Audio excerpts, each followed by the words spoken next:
radio, glowing magic transistor radio, glowing magic transistor radio. Hello YouTube and YouTubettes. Welcome to an album review. I have a very special formula I like to use to make grades, so you'll hear decimals and other weird things. I'm not going to give away my formula, but in this video I would like to review the Neutral Milk Hotel album In the Aeroplane Over the Sea, released on February 10th, 1998. This was on the label Elephant Six, as well as Merge and Domino, at the studio known as Pet Sounds Studio. I believe I reviewed one earlier from Apples and Stereo that was also at recorded at Pet Sounds Stereo, which, as I've stated before, I'm a huge Beach Boys fan, so I like the name of that studio.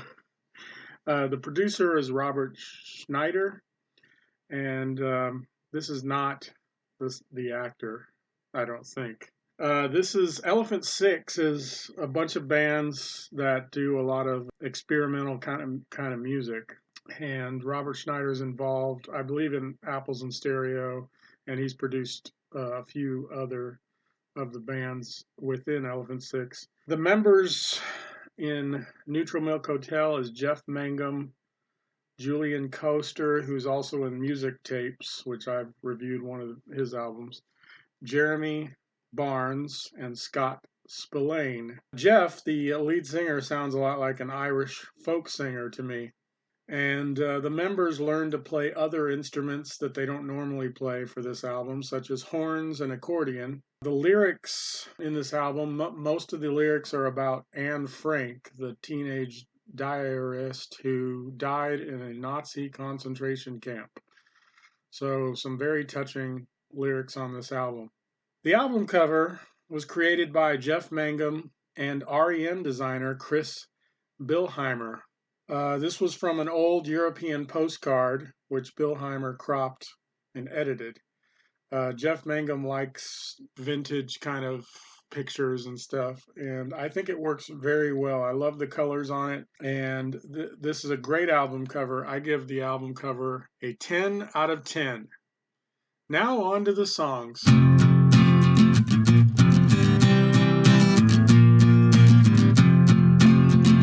The first song on the album is King of Carrot Flowers Part 1. This one is a very catchy song. It has great lyrics, and I kind of wonder if these literally were taken from Anne Frank's diary or not. I don't know. I'm not familiar. Maybe there's a book out. I'm not familiar with that part of history or whatever. I'm sure a lot of people are. But yeah, great, powerful lyrics. And it starts out with just guitar, but then later in the song, the accordion sound comes in, and it's really cool. I love the production of it. It's catchy enough. It's more artistic than catchy, but it's great across the board. Overall, I give this an 8.8 out of 10.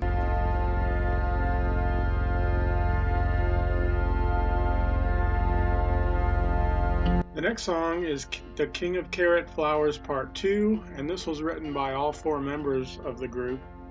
This one has a very haunting, sustained, I guess, not sure if that's the accordion or something else, and then kind of this haunting vocal by Jeff Mangum. Personally, I prefer when he sings his lower register. Sometimes the higher register is kind of annoying, but I think this one's more of an artistic piece. It's got good poetic lyrics, and this one's not as good as the first one, but it's an interesting song. It's still very good, and I give it an 8.0 out of 10.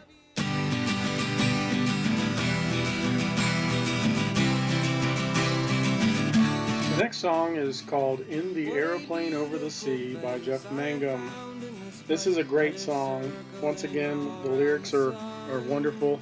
It's got a great melody, and it's a very deep kind of a song. I like the first verse has just the guitar pretty much, and then all these horns and like the singing handsaw. It sounds like a theremin, but it's actually a singing handsaw by Julian Coaster, who also did this often with the music tapes and other projects he's worked on, which is just playing a handsaw with a violin bow and then bending it to change the pitch.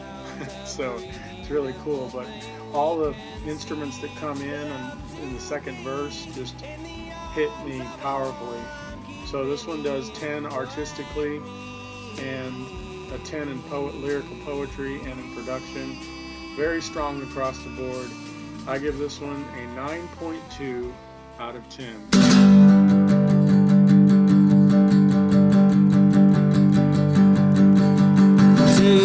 The next song is Two-Headed Boy by Jeff Mangum. This one kind of has a bit of an Irish folk style to it on top of Jeff's vocals, especially the chorus section. I'm not sure exactly what these lyrics are all about. I've never met a two-headed boy, but we know this happens from time to time. But I don't know what a specific boy that she knew that had two heads. And that's not a joke, because, you know, there's the famous, there's famous people with two, you know, that like twins that are connected or whatever. But this one's a little less than the first three. It's still a very good song. I give it a 10 in the poetry once again, and it's kind of weaker on the lyrical hook. But overall, I give this song a 7.6 out of 10.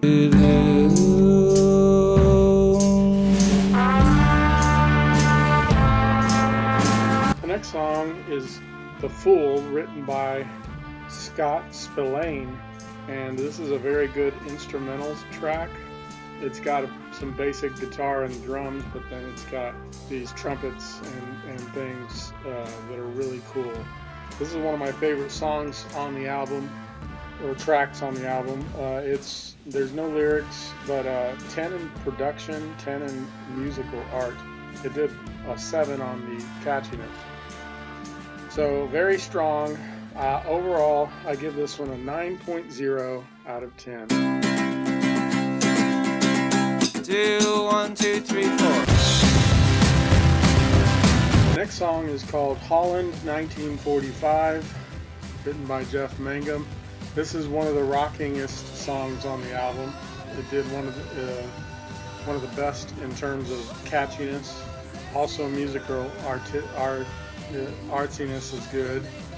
It's got strong 10 in lyrical poetry, a 9 in production, and just a very good. The weakest part is the lyrical hook, but the lyrics are very deep once again. And overall, I give the song an 8.4 out of 10.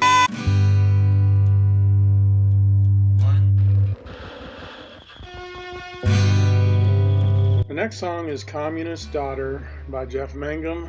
This has some eerie psychedelic kind of sounds at the beginning, and then it gets into this folky kind of lower register singing by Jeff Mangum, which I really enjoy. And it's got this haunting melody and lyric. This song gets 3 10s, and I gave a 10 in artsiness, 10 in lyrical poetry, and a 10 in production. And it does very solid elsewhere. I also forgot to mention the trumpet. There's a single trumpet or whatever that comes in this song that's pretty cool. As opposed to most of the songs we've heard before, there's like several kinds of horns playing at once and harmonizing with each other. Well, this one is solo with a nice melodic part. So overall, I give this song an 8.6 out of 10.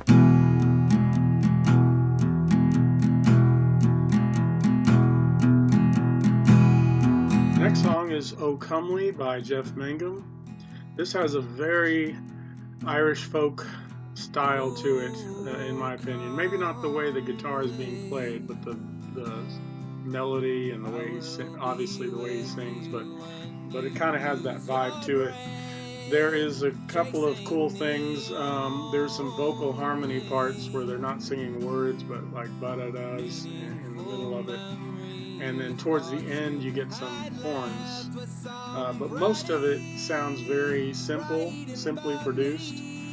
And this is one of the weaker songs on the album, in my opinion, but it's still very good. It only gets a 5 in the lyrical hook, but a 10 in the lyrical poetry once again. But everything else is at least a 7. And I give this overall a 7.8 out of 10.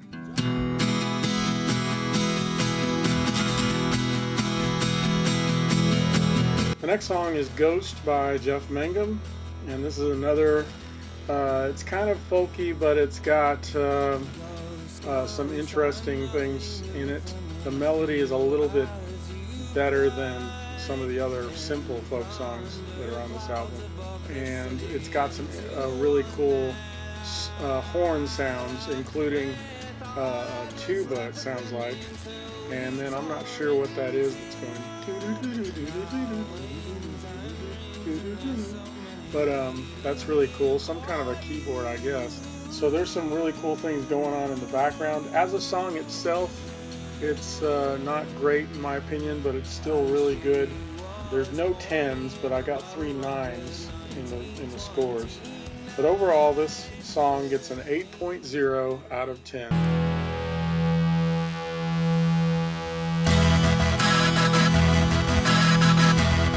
The next song is an Untitled instrumental track written by Jeff Mangum with some really cool stuff going on in here. It's got a bagpipe sound and then some really cool trump horns.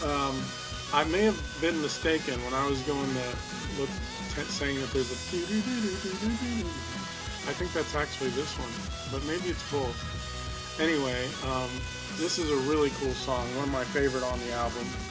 And overall, I give it a 9.3 out of 10.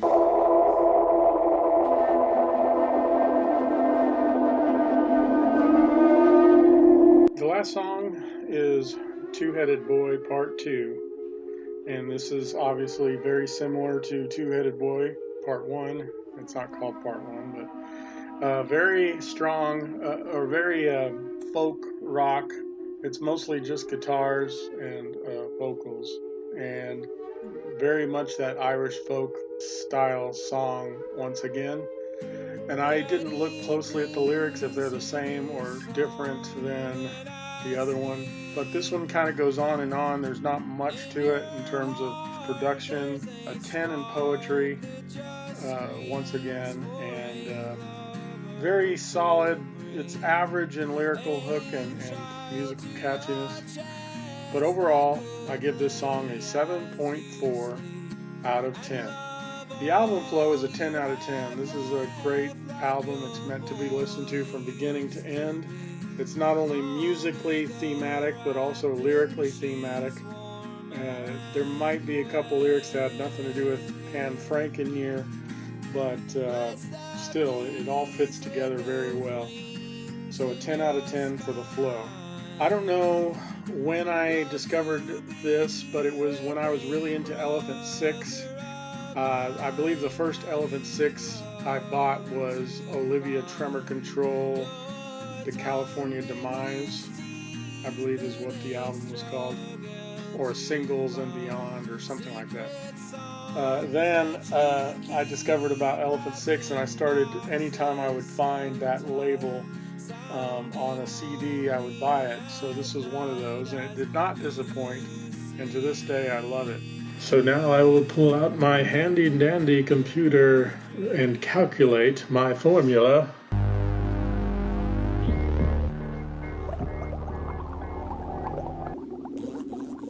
And this album gets an 8.62 out of 10. Thank you and have a wonderful day. But don't hate her when she